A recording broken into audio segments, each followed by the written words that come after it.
In the middle of war talks, an alien child chose a human protector. The Queen couldn't ignore it.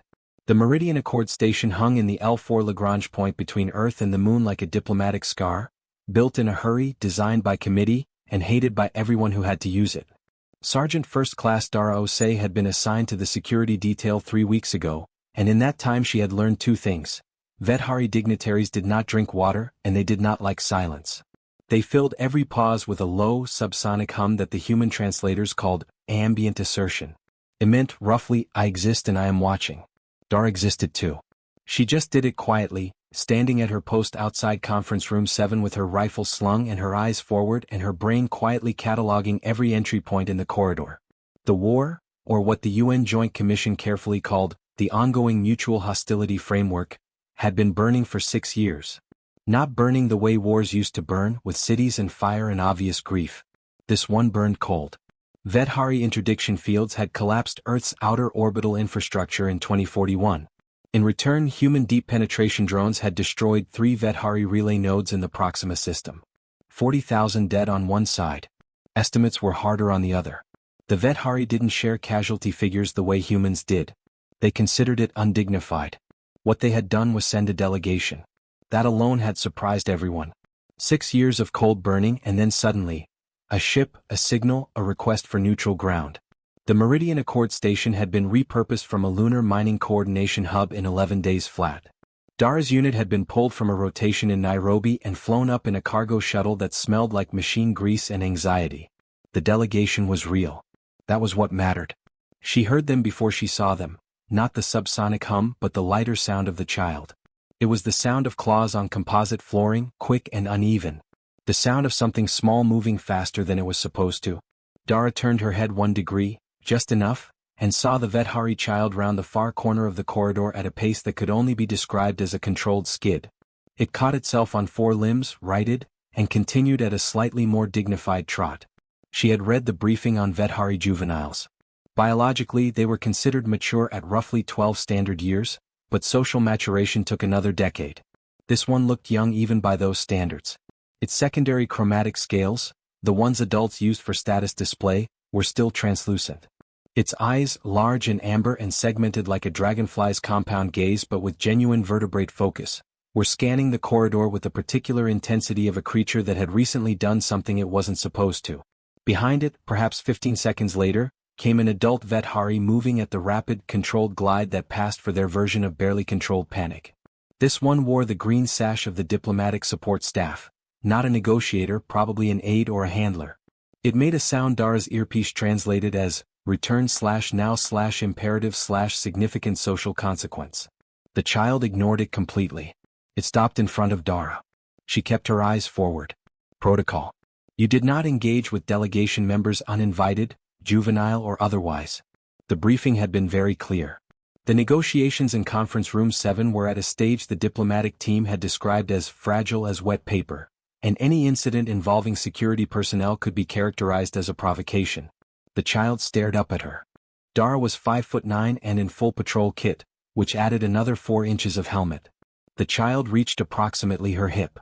It tilted its head, a gesture the xenobehavioralists had noted was not an evolved Vedhari behavior but an acquired one, learned from watching human feeds, and made a sound her earpiece translated as, query/u/function. Security, Dara said without looking down. Corridor 4, Post 7. The earpiece hummed as it processed. The child's head tilted further. Security/known concept/security keeps/security protects. That's right, she said. The adult handler had caught up now and was making sounds of escalating embarrassment. The child made a short, flat sound that the earpiece tagged as negative/refusal/not yet, and did not move. Dara heard footsteps behind her, measured, hard-souled. She recognized them without turning. Commander Yusuf Bekele, head of the Human Diplomatic Security Contingent, a man who had served in 3 conflict zones and had the particular stillness of someone who had learned to be calm as a professional skill. Problem, Sergeant? He said, stopping beside her. Negative, sir. The delegation juvenile appears to be on an unsanctioned corridor excursion. Bekele looked at the child. The child looked at Bekele. The handler made another sound. Bekele's earpiece translated it as, apology/deeply/ this one is/, untranslatable, familial embarrassment bond, It happens, Bekele said, which was a generous interpretation of the situation given that it had never happened before in the 3 weeks of preliminary talks. The child made a new sound. Dara's earpiece took a moment, the processing pause that meant it was working through something culturally complex. Then, query/this one/carry/untranslatable, weight of not dying? Bekele's earpiece must have given him something similar because she heard him draw a slow breath. Ask it to repeat that, he said quietly to no one in particular, to the open air, hoping the ambient translation system was still running. The child repeated itself. This time Dara's earpiece resolved it differently because it had more context now, because the child had said it twice with the same tonal stress. Query/this one/ is a keeper of the living? In Vedhari social structure. This was in the briefing, this was the part Dara had read at 2 in the morning on her bunk because she read everything. There was a concept her earpiece had no clean translation for. The closest the xenolinguists had come was Veth Carol. It meant, approximately, one who stands between a life and its ending, not because they are ordered to but because they have chosen to. It was not a job title. It was a moral designation. A recognition. The child was asking if she was one. Dara Osei had spent 6 years in a military that was technically at war with the species now standing in front of her. She had followed orders, maintained posts, read briefings, and said nothing she wasn't cleared to say. She was very good at her job. She looked down at the child for the first time. "Yeah," she said. "That's what I do."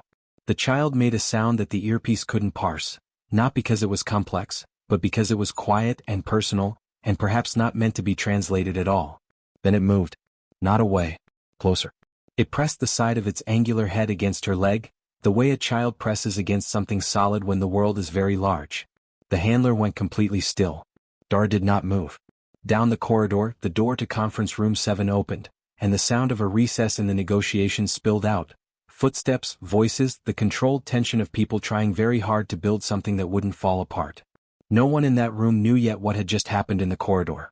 But Dara Osei had the particular feeling, the quiet and certain kind, that they were about to find out. The incident report was filed within 40 minutes. That was fast, faster than protocol required, which told Dara everything she needed to know about how the Vedhari diplomatic staff had characterized the moment. Fast reports meant someone was nervous. Nervous meant the child's behavior hadn't been routine. Routine behavior didn't get reported at all, it got ignored and forgotten the way most small embarrassments were. This had not been ignored. Dara sat in the security debrief room, a converted storage bay with fold-out chairs and a table that someone had bolted to the floor with more enthusiasm than precision, and answered Commander Bekele's questions with the measured accuracy she applied to everything. Yes, the child had approached unprompted. No, she had not made physical contact first. Yes, she had answered its questions. No, she had not been aware that the questions carried specific cultural weight until after the fact. Yes, she understood that after the fact was a problem. Bekele listened without interrupting. That was one of his qualities, he listened the way trained investigators listened, which meant he was assembling something while you talked, building a picture you couldn't see. When she finished, he set down his stylus. "The Vedhari chief delegate has formally noted the incident," he said. "In their system, a formal note isn't a complaint. It's closer to the translation team used the word marking. Like flagging something for official memory. Why would they mark it? Because what the child did has a name in their culture." He turned his tablet so she could see the phonetic rendering, Vethsel Nara. The translation team worked on it for 20 minutes. The closest they got was a juvenile's unsolicited designation of a guardian. He paused. In Vedhari society, children don't choose their protectors. Protectors are assigned by family councils, vetted by community elders, documented in what the briefing team is calling a lineage bond. It's formal. It's deliberate. It takes weeks. Dara absorbed this. The child skipped that process. Entirely. Which is either completely meaningless because it's a juvenile who wandered off and nuzzled a soldier out of curiosity, or he stopped. Or it isn't, she said. The Vedhari handler who was present filed a separate report to their delegation head within 10 minutes of the incident. That report, according to our translation, intercepts. And yes, they know we intercept. It's an understood part of the diplomatic theater, used the phrase, witnessed/true choosing/unprompted. The word for true, in that context, is the same root word as the word for bone. As in, something structural. Something that doesn't bend. Dara looked at the table. At the bolted-down imprecision of it. At the coffee ring that someone had left that morning and not wiped away. What does the delegation head think? She asked. That, Bekele said, is what I've been asked to find out. And you're coming with me because apparently the delegation head has specifically requested the presence of the Veth Carol that the child is her grandchild, by the way, that her grandchild chose. Silence. The chief delegate's grandchild, Dara said. Yes. The child who wandered out of the supervised area and pressed its head against my leg. The same. Dara considered several responses and discarded all of them. When? Now. The afternoon session has been postponed. The human diplomatic team is not happy about that, but the Vethari delegation formally requested it, which means we accommodate. He stood. Change into your dress uniform. You have 12 minutes. She changed in 10. The delegation suite occupied the station's most deliberately prestigious section, a series of connected rooms with adjusted atmospheric composition, lower ambient light, and floor heating that the Vethari required for comfort. Walking in felt like stepping from an office into a conservatory, or perhaps into the edge of something older and more carefully arranged. The chief delegate was called, in the partial translation the team had managed, Sovereign Speaker Vathri Orn. The sovereign component was a rough approximation. The actual title carried implications of collective embodiment. She didn't merely represent her people at these negotiations. In a functional sense, she was them, the way a nerve cluster is the body. When she spoke, it was understood on both sides that every agreement or refusal carried the weight of her entire civilization's current disposition. She was large. Not imposing in the way humans built imposing, not tall or broad, but layered, somehow like geological strata. Her chromatic scales were deep amber and carbon gray, the colors of age and status. Her eyes, when they turned to Dara, were the particular amber of the child's, but where the child's had been quick in scanning, the sovereign speakers were absolutely still. The child was there. It sat beside the sovereign speaker with the posture of someone who has been firmly but gently told to stay, and who is managing this instruction with moderate success. When it saw Dara, it made a small sound. Dara's earpiece tagged it as, "Here/the chosen one/arrived." Not boastful. Factual. The sound of someone pointing out that they had been correct about something. The sovereign speaker studied Dara for a long moment. Long enough that Dara's training fought her instinct to fill the silence, and training won. Then the sovereign speaker spoke. It took the translation system longer than usual, 12 full seconds, before Dara's earpiece rendered anything, and what it rendered was careful and partial. Query/this one/ in the context of /war/ what does this one/protect/ specifically? It wasn't asking about her assignment. The word it had used, translated as specifically, was the same bone root word Bekele had mentioned. Structural. Non-negotiable. Dara understood, with the specific clarity that comes from having read a briefing at 2 in the morning and then lived through something the briefing had almost but not quite prepared her for, that this was not a diplomatic question. It was a personal one. The most personal kind. The sovereign speaker was asking what she, Dara Ose, specifically would die for. Bekele was standing slightly behind her. She could feel him choosing not to intervene. She looked at the child, who was looking at her with those still, amber, segmented eyes that somehow managed to contain an expression that was unmistakably hopeful. She thought about the honest answer. She turned it over, the way you turn over something with weight to check what's underneath. Then she gave it. People who can't protect themselves, she said. That's always been the specific part. 12 seconds. Understood/this is/the old answer/the true answer. The sovereign speaker looked at her grandchild. The child made its sound again, correct/I said so, with the energy of someone who has been vindicated in a bet. And then the sovereign speaker said something that required 20 seconds of translation, and what came back was not complete, but it was enough. The negotiations will continue/but first/there is something that must be said/that has not been said in 6 years/between our peoples. She paused. We're also afraid. Nobody on the human diplomatic team had been prepared for that. Dara knew this because she was standing in the corridor outside the delegation suite when the translation team's senior linguist, a compact woman named Dr. Priya Venkat who had dedicated 15 years of her life to Vethari phoneme mapping, emerged from the adjacent monitoring room with the expression of someone whose foundational assumptions had just reorganized themselves without permission. She said afraid, Dr. Venkat said to nobody in particular, to the corridor, to the concept of certainty itself. The root word is Vathali. We have 7 pages of notation on that word. We have always translated it as strategically cautious or operationally uncertain. Because Vethari doctrine explicitly states they do not, their philosophical framework doesn't allow for. She stopped. Brief. She used the personal register, not the institutional register. She said I am afraid in the first person singular, which grammatically requires the speaker to be locating the emotion in their own individual experience and not in the collective assessment. She looked at Dara. What did you say to her? I answered her question, Dara said. Which was? She asked what I specifically protect. I said people who can't protect themselves. Dr. Venkat stared at her. That's it. That's it. The linguist made a sound that was, itself, very human, the soft exhale of someone who has been working a complex equation for years and has just realized the elegant solution was embarrassingly simple. Inside the suite, the sovereign speaker's admission was still being processed. The human negotiation team had asked for a 10-minute recess, their code for we need to confer immediately, and Dara could hear, through the door's imperfect soundproofing, the controlled urgency of people who had just been handed something unexpected and were arguing about whether it was a weapon or a gift. Commander Bekele appeared at her shoulder. The lead negotiator wants to know if you can recount the full exchange verbatim. Yes, sir. You're going to be in a room with 7 people who are going to have opinions about everything you said? Understood. I'm going to recommend they listen instead. He straightened his cuffs, his version of preparation. The sovereign speaker requested you specifically for the continued session. Not as a security presence. As a participant.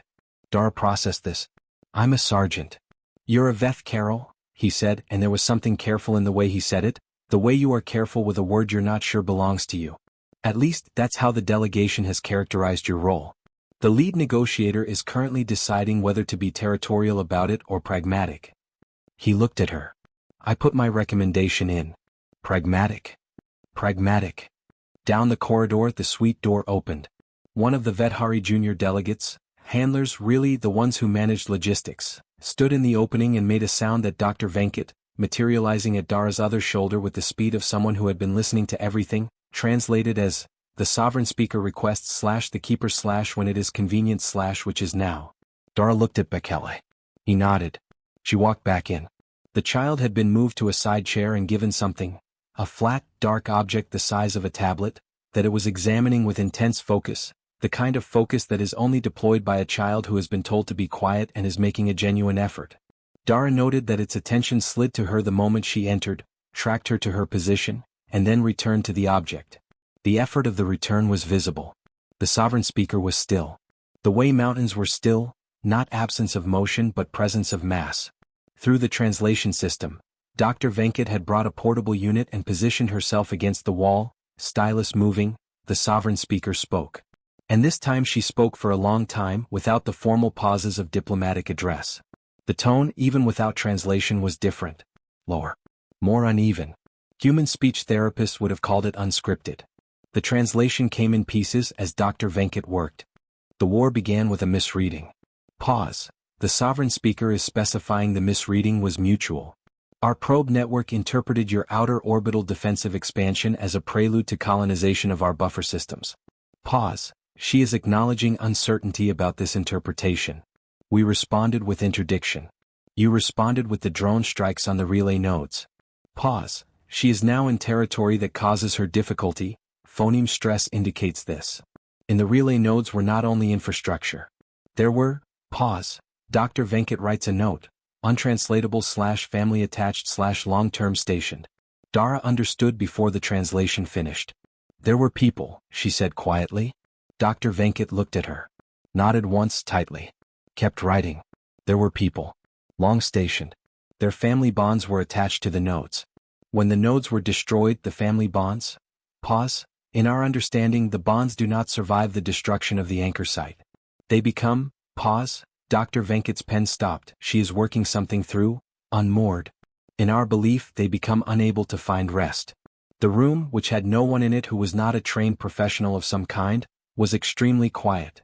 We have not said this, the sovereign speaker continued, because in our framework, to admit the wound is to display weakness before an enemy who has not yet been reclassified.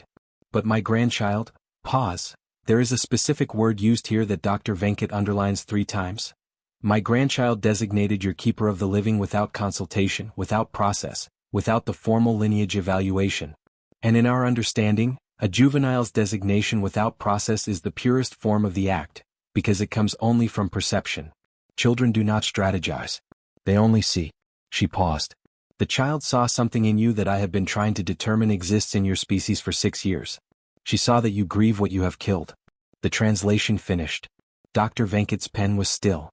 Her expression was the expression of a person who is refusing, by pure professional discipline, to let the moment crack her open, and who is not entirely succeeding.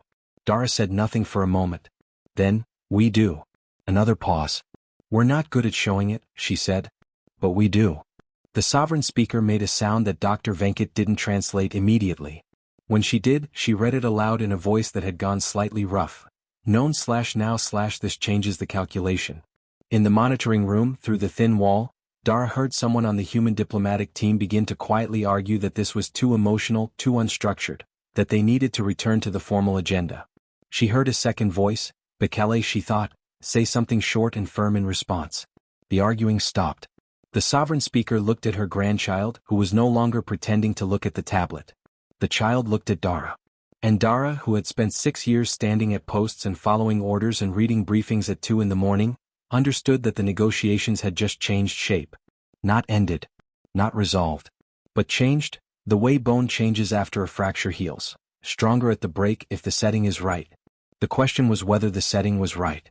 The question was whether there were enough people in this station willing to do the hard, unglamorous work of letting something that had been rigid become, carefully, something that could flex.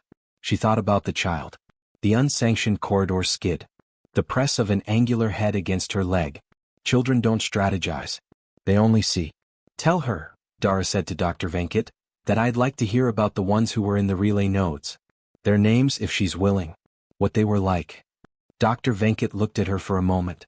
Then she translated. The sovereign speaker was still for a long time. Then she began to speak and her voice was different again. Older somehow than it had been and more real, and it was the voice of someone who had been carrying something very heavy for 6 years and had just been quietly offered the chance to set it down. There were 11 of them. That was the number the sovereign speaker gave, not in abstract, not as a statistic. She gave them the way you give something you've been holding in a closed hand. One at a time with care, checking that the receiver was ready before the next one. The translation system wasn't built for this. Dr. Venkat said so quietly to Dara while the sovereign speaker spoke. Names in Vedhari aren't phonemes the way ours are. They're compound designations. A personal sound marker combined with a lineage descriptor combined with a relational context tag. The name changes slightly depending on who is speaking it. What I'm giving you are approximate anchors. Whatever you can, Dara said. The first, Veth Saraki of the second relay. A long station administrator, the sovereign speaker explained, who had been posted to the Proxima buffer node for 9 standard years. Who had a particular interest in, Dr. Venkat worked through the phrase, geological survey. Who sent reports that were, by Vedhari professional standards, excessively detailed, because the individual found the rock formations of the buffer region interesting beyond the scope of their duties. Someone who looked too closely at rocks. The second, Yethmaran bonded pair to Veth Saraki. Who had transferred to the same node 4 years after Saraki, because in Vedhari culture, a bonded pair that remains geographically separated for more than 3 standard years undergoes a specific social review that Venkat translated loosely as welfare assessment. Yethmaran had simply followed. Who was, the sovereign speaker noted with the particular tone of someone describing a quality they found both exasperating and beloved, highly opinionated / regarding correct thermal regulation of living spaces. Someone who cared too much about the temperature. Dara sat with her hands folded in her lap and did not look away. By the fourth name, Ethkavani, a juvenile, not yet designated / bond child of the node community, the room had acquired the particular texture of shared weight. Not grief exactly. Grief implied ownership of the loss. This was something more careful, an acknowledgement by people who had caused the loss that the loss was real and specific and not abstract. The human lead negotiator, Ambassador Callaway Chin, who had entered the room during the second name quietly and had sat in the back without speaking, was very still. He was a careful man, politically experienced, and Dara had read him as someone who would resist anything that pulled the process out of the formal structure he'd spent months building. But he was listening. His stillness was not resistance. It was the stillness of a person recalibrating. The 11th name, Veth Naru, the youngest adult stationed. Who had been, the translation took time, at the beginning of a significant life stage transition. Venkat paused over her notes. The specific phrase is used for the period just before a Vedhari reaches what we'd call full social maturation.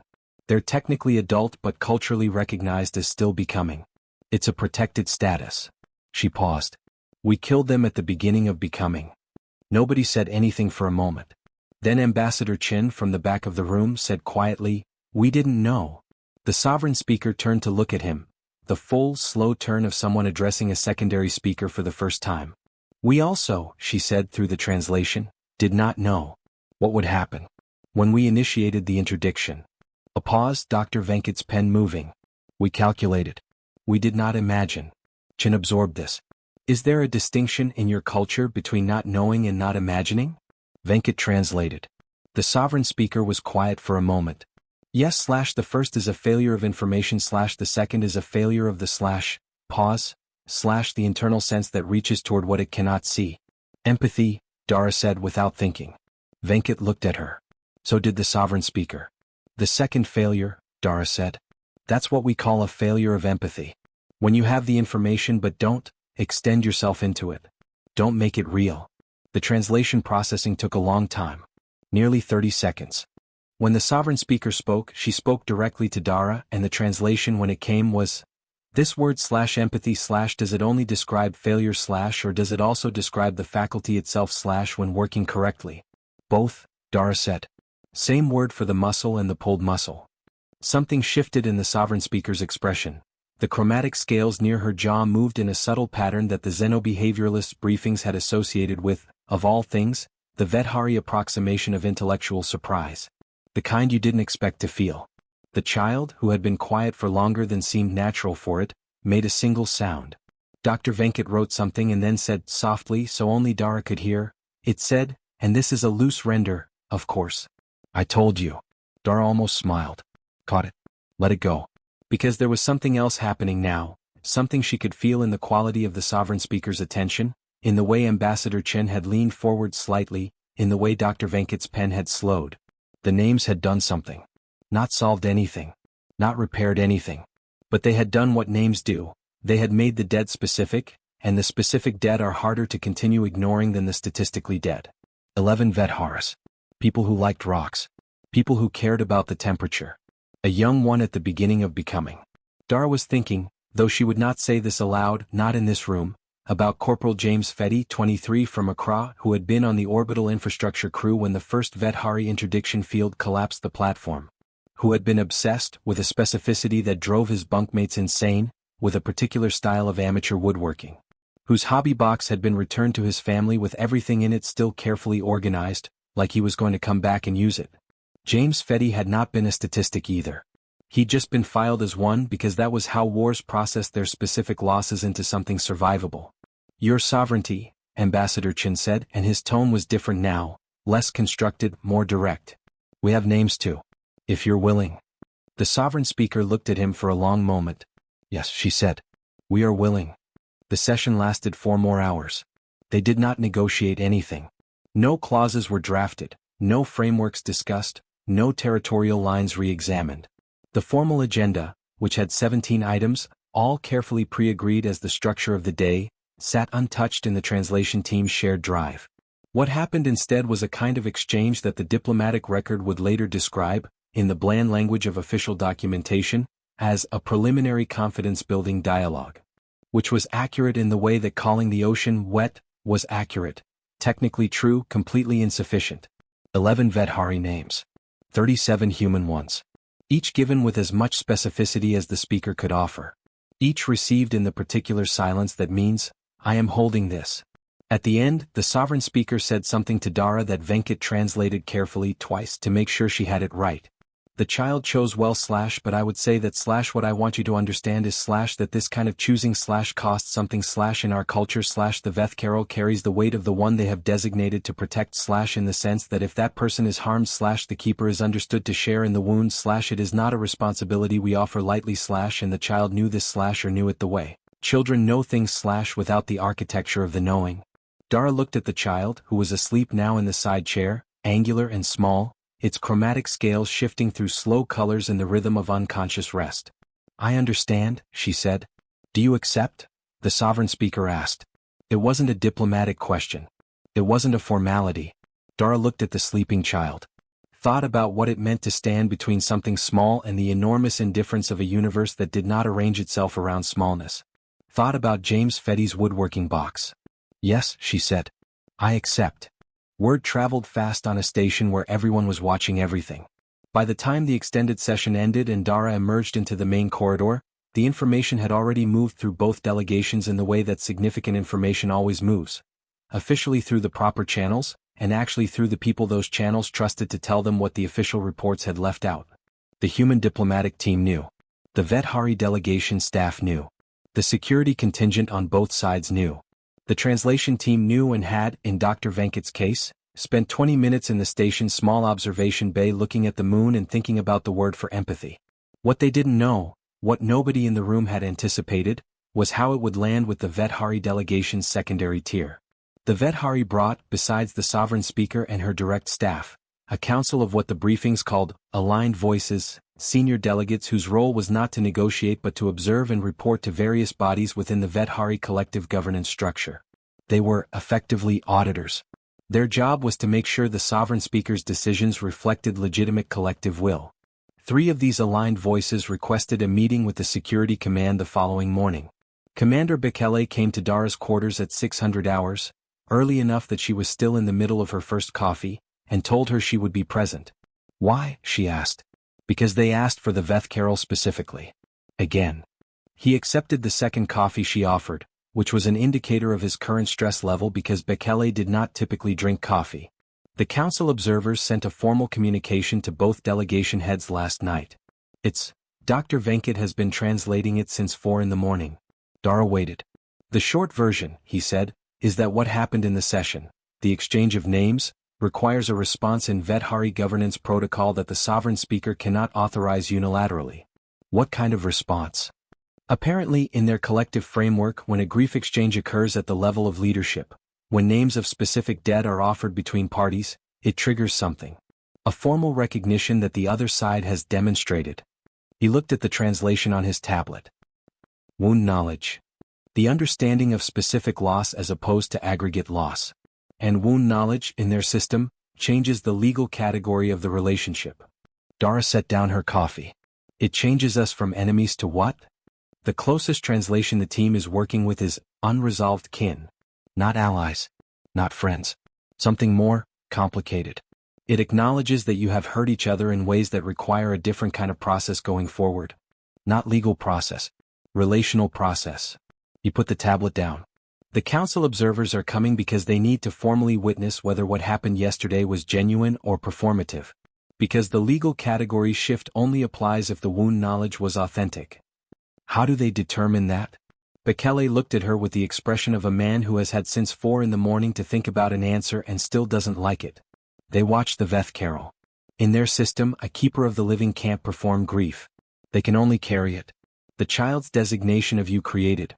Think of it as a credibility anchor. They'll observe how you carry yourself. How you speak about the exchange. Whether you show the markers of someone who is genuinely holding the weight of what was said. Dara thought about 11 names. About a person who liked rocks. About the beginning of becoming. I am genuinely holding it, she said. I know, Bekele said. That's why you're coming. The council observers were 3. They were older than the sovereign speaker. Their scales were darker. The chromatic range narrowed to deep grays and blacks with occasional bronze. They arranged themselves in a triangle, which Dr. Venkat explained was a witness formation, a position of formal observation rather than conversation. They addressed Dara directly. The first question, through translation, was, describe the 11th name / as you understood it. Dara described Vethnaru, the young one, at the beginning of becoming. She spoke carefully and honestly, including the detail about the protected life stage, including what it had made her think of without saying specifically who. She did not feel she had the right to offer James Fetty's name to another audience without preparation. She said instead, I understood it because we have something similar. A particular grief for the ones who hadn't finished yet. The second question, when the sovereign speaker offered the names / what did you feel / before you thought about what to feel? The distinction was precise. Before thought. The raw first response. Dara considered lying or softening or rephrasing. She did none of those things. Guilt, she said. I felt guilty. My side fired those drones. I didn't give the order. I wasn't in the command chain. But I am part of the organism that made that choice and I felt it. She paused. And then I felt, the way you feel when something abstract becomes specific. Like when you learn the name of a place you've been referencing on a map for years. It becomes real. You can't go back to the map version. The translation took time. The three observers were still. The third question was the longest, and Dr. Venkat worked through it in stages. The child made a choosing / the choosing made you a carrier of designated responsibility / you accepted / knowing / that this responsibility is not / a uniform you wear / but a condition you enter / do you understand / that this means / the child's safety / and the child's becoming / is now structured into your identity / in a way that cannot be cleanly removed / even when this delegation ends / even when you return to your world / even if the war resumes. Dara was quiet for a moment. She thought about what it would mean to carry that. A small being, angular and amber-eyed and currently residing in a diplomatic suite on a station in the L4 point, linked to her by an act of pure child perception that had no political sanction and no official documentation. She thought about whether she wanted to carry it. She found, to her own quiet surprise, that she didn't need to think about it very long. Yes, she said. I understand. The three observers looked at each other. Something passed between them, not words, but the Vedhari equivalent of a shared glance, loaded with meaning that the translation system couldn't parse. Then the central observer, the oldest, made a sound that Dr. Venkat translated with careful slowness. Witnessed / genuine / the wound knowledge is real / the designation holds / and by the protocols of the third accord of collective witness / this station and this negotiation are now in a changed category / the sovereign speaker will be informed / that the council recommends proceeding to the second phase of framework discussion / on the grounds that the foundational relational condition / has been authentically established. Dara looked at Bekele. Bekele looked back. The negotiations, the actual, substantive, civilization-level negotiations that 6 years of Cold War had been building toward, had just been formally unlocked. Not by an ambassador. Not by a policy framework or a concession document. By a child who had skidded around a corner and pressed its head against a soldier's leg. And by a soldier who had answered a question honestly. 3 days later, the formal negotiations began. Not the preliminary gestures, not the confidence-building language, the actual framework discussions, the ones with clauses and technical specifications and the kind of precise legal architecture that would, if it held, determine the relationship between two spacefaring civilizations for the next century. Dara was not part of those discussions. She went back to her post. She stood at Corridor 4, Post 7. She did her job. But things were different, in the subtle ways that things become different when the air pressure shifts before a weather change. The Vedhari junior staff moved differently through the corridors. Not relaxed exactly, they were professionals, same as the human security contingent, but the quality of their watchfulness had changed. On the first day, Dara had clocked their threat assessment behavior as high and sustained. Now it was high and occasionally interrupted by something that didn't have a name in any xenobehavioral briefing she'd read, but which looked, functionally, like curiosity. They were looking at humans the way humans look at something they've been told is dangerous and are beginning to suspect might also be interesting. 2 of the junior Vedhari staff stopped near her post on the second morning. They didn't address her directly, that would have been a protocol violation, but they stood in the corridor for 3 minutes at a distance that was, by Vedhari proxemic standards, not incidental. Dr. Venkat, who had taken to walking the corridors at odd hours with a pocket translation unit, drifted past and murmured to Dara that the sound they were making to each other was discussion / the human keeper / how / mechanism / by what process did the child know. They were trying to figure out how the child had known. Dara thought they weren't going to find a satisfying answer. Children's instincts toward safety didn't usually yield to mechanism analysis. They just knew what they knew. Ambassador Chin requested a brief meeting with her on the second afternoon.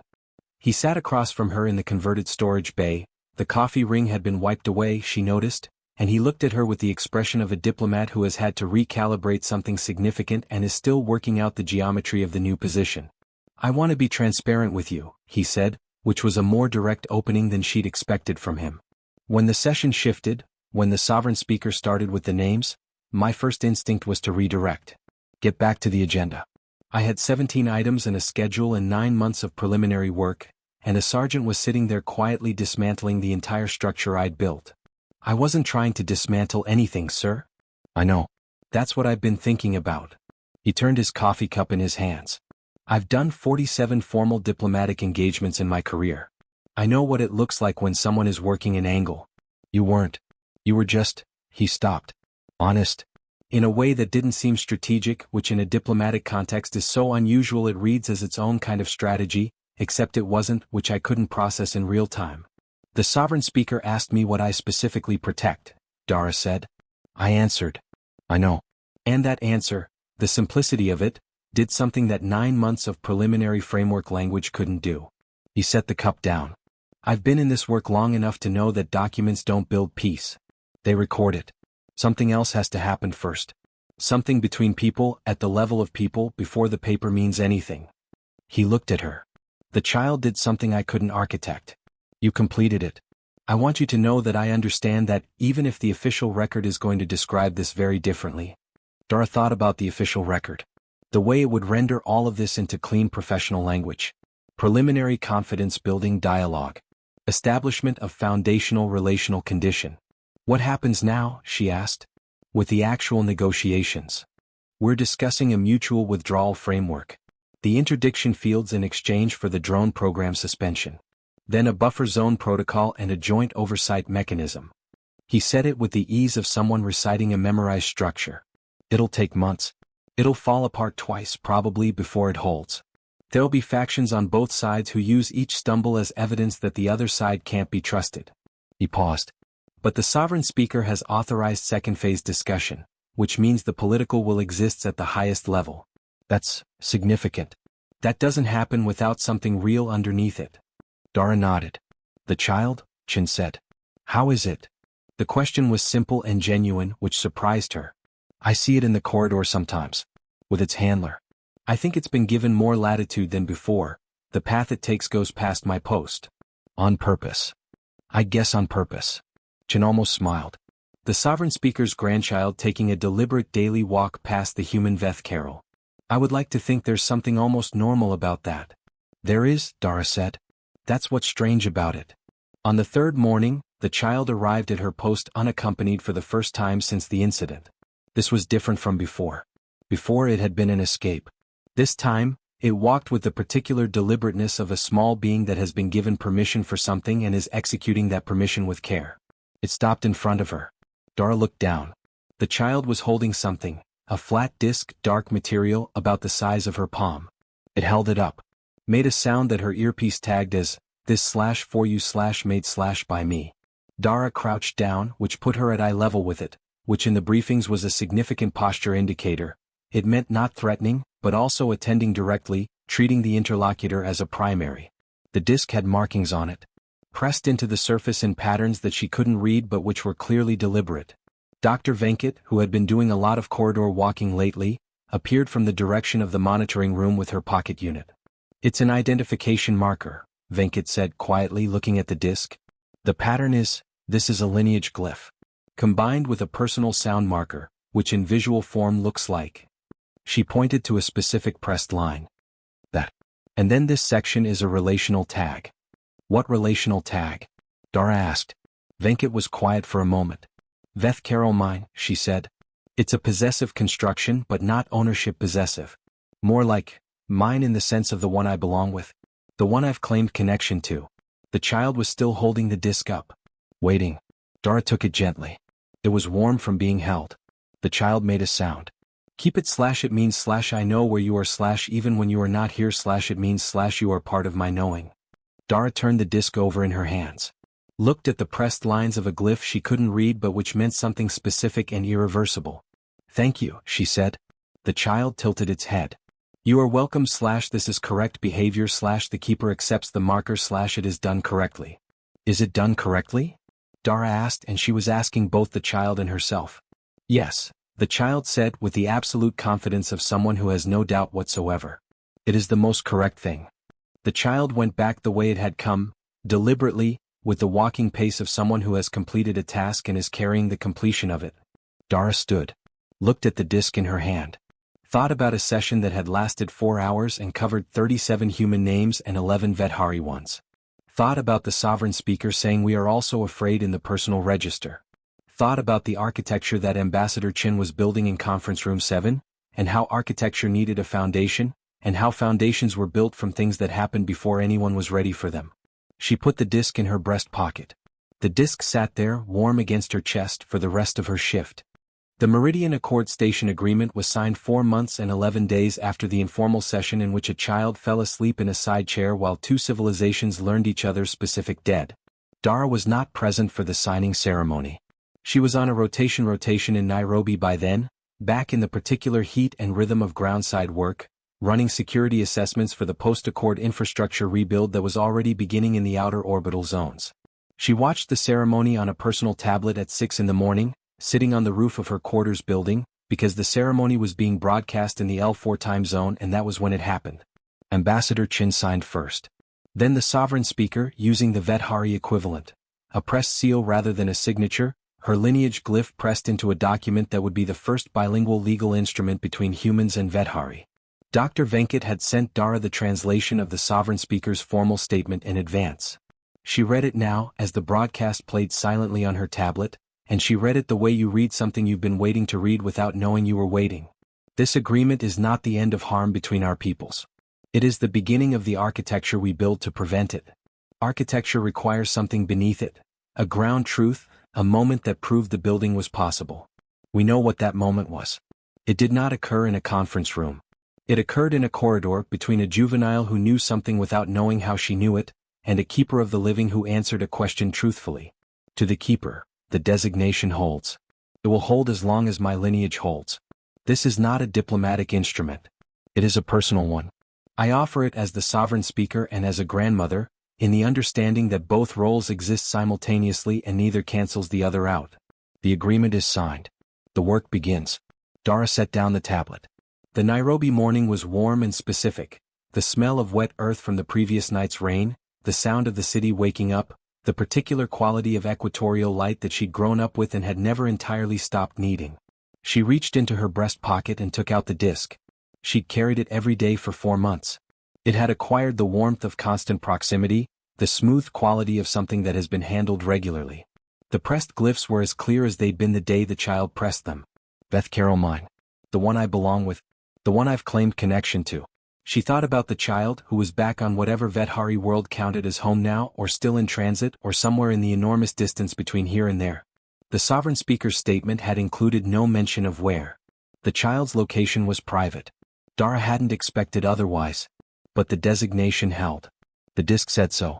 She thought about what it meant to be a keeper of the living, not as a job title, not as a post assignment, but as the thing you were, the thing a small being with amber eyes had seen in you before you'd said a word. Because children don't strategize, they only see.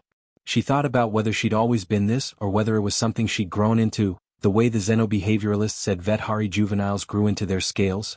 Gradually, the color deepening, the pattern becoming clear. She didn't know the answer. She suspected it didn't matter. What mattered was the disc. The names. The moment in a corridor that nobody had planned. What mattered was that the sovereign speaker of an alien civilization, in a formal signed statement that would be taught in diplomatic history courses for 100 years, had called it a ground truth. Commander Bekele sent her a message the day after the signing. It was short, which was his style. They're naming one of the joint oversight vessels after the station. Human crew, Vethari crew, shared command protocol. First mission is the buffer zone survey, mapping what's there before the withdrawal framework executes. The naming submission included a notation in Vethari. Translation team says it means, the place where the knowing began. Thought you'd want to know. Why be? She wrote back, thanks for the pragmatic recommendation. He responded, thank the child. 3 years after the signing, a secure diplomatic communique arrived at Dara's official address. She was a warrant officer by then, assigned to the Joint Human Vethari Security Coordination Office that had been established as part of the Accord's implementation, from an address she recognized as belonging to the sovereign speaker's personal secretariat. Inside was a single document, translated into English by what she could tell was a human member of the Vethari diplomatic staff who was very good at their job. No formal header. No diplomatic protocol language. Just this. The child is completing her designated growth stage. She speaks about you sometimes. She does not fully understand why she did what she did in the corridor. She says it was simply clear.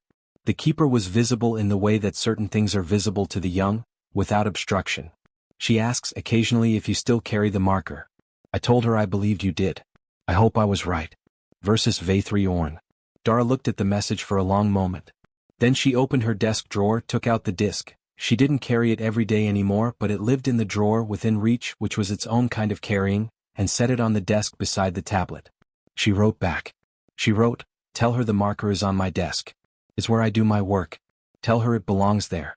Tell her I think she saw correctly even if she didn't know exactly what she was seeing, and that sometimes that's what the clearest seeing looks like. Without knowing. Just certain. I hope her becoming is going well. I hope she is warm. Dara Osei, Warrant Officer, Joint Security Coordination. Beth Carroll/yours." She sent it. Then she picked up the disk, turned it over once, feeling the pressed lines of something that had no adequate translation in any human language but which she understood completely, and set it back in its place. Outside, the Joint Coordination Office was filling up with the sound of a shift change, human voices and Vedhari ones, the hum and the speech, learning to occupy the same air. It was not easy. It was not clean. There were arguments about protocol and misreadings of tone, and at least once a week something that required Dr. Venkat's team to work through a translation that everyone had assumed was clear and wasn't. It was the architecture being built. It was what came after the ground truth. Dara picked up her work and began.